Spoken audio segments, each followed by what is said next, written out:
আচ্ছা, এই ম্যাথটা হলো গিয়ে যে এখানে একটা প্রতিবন্ধক আছে, ঠিক আছে।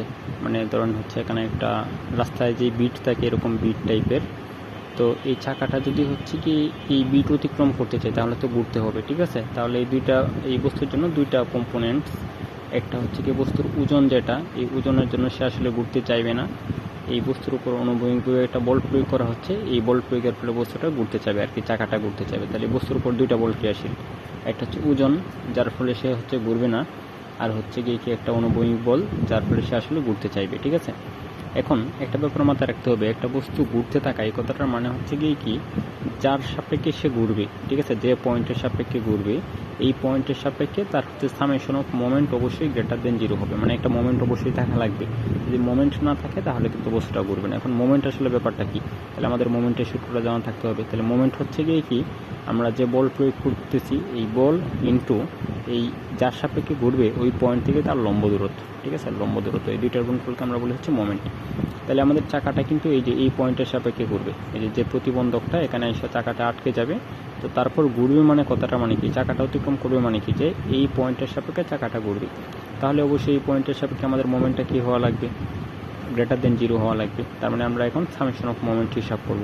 তাহলে প্রথমত হচ্ছে কি অনুভূমিকভাবে যে বল প্রয়োগ করা হচ্ছে, তাহলে অনুভূমিকভাবে বল প্রয়োগ করা হচ্ছে এফ ইন্টু লম্ব দূরত্ব। আমরা যদি বলটাকে শিফট করে এইদিকে নিয়ে যাই তাহলে লম্ব দূরত্ব এখানে কত, লম্ব দূরত্ব হচ্ছে 10 ইঞ্চি, কারণ হচ্ছে মোট ব্যাসার্ধ ছিল 20, এই প্রতিবন্ধক ছিল হচ্ছে 10, তার মানে এই পাশে অবশ্যই 10 আছে, তাহলে এফ ইন্টু 10।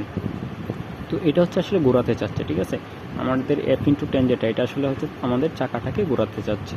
তাহলে এটার জন্য আমাদের পজিটিভ মোমেন্ট চিন্তা করতে পারি। আর ওজন যেটা, ওজনটা কিন্তু আসলে আমাদের ওই চাকাটাকে ঘুরতে বাধা দিচ্ছে, মানে একটা অন্যটার উল্টা হয়ে গেছে, ঠিক আছে। আমাদের নিজেরা যে বলটা প্রয়োগ করতেছি এটার জন্য হচ্ছে চাকাটা ঘুরবে, আর অন্য কারণে হচ্ছে কি ওজন যেটা, ওজনের জন্য চাকাটা ঘুরবে না। তো এটার জন্য আমরা হচ্ছে নেগেটিভ দেবো।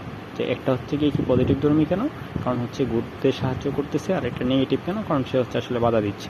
তাহলে মাইনাস দিয়ে কত বলে বাধা দিচ্ছে, ওজন বাধা দিচ্ছে। তাহলে আমরা ডাব্লিউ এর সাথে কি গুণন করব, এই যে এই লম্ব দূরত্বটা গুণন করব, ঠিক আছে। তাহলে এই লম্ব দূরত্বটা কত হবে, এই যে এই দূরত্বটা হবে আমাদের প্রতিভুজ হচ্ছে 20, আর এখানে হচ্ছে গিয়ে এই অংশটা হচ্ছে 10। তার মানে আমাদের এটা হবে রুট ওভার 20 স্কোয়ার মাইনাস হচ্ছে গিয়ে কি 10 স্কোয়ার। তো এইটা গ্রেটার দেন অবশ্যই কী হবে, জিরো হবে। মানে এটা জিরো থেকে এইটা হচ্ছে টোটাল মোমেন্টটা, মানে যেটা ঘোরাতে সাহায্য করতেছে, এবং মাইনাস হচ্ছে যেটা ঘোরাতে সাহায্য করতেছে না।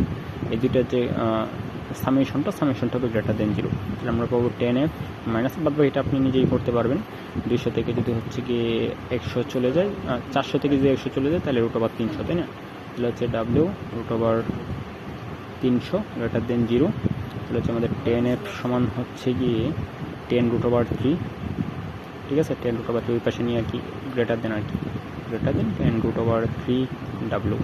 তো 10 কাটাকাটি, তাহলে এফ গ্রেটার দেন √3 ডাব্লু, ঠিক আছে। এটা হচ্ছে অ্যান্সার।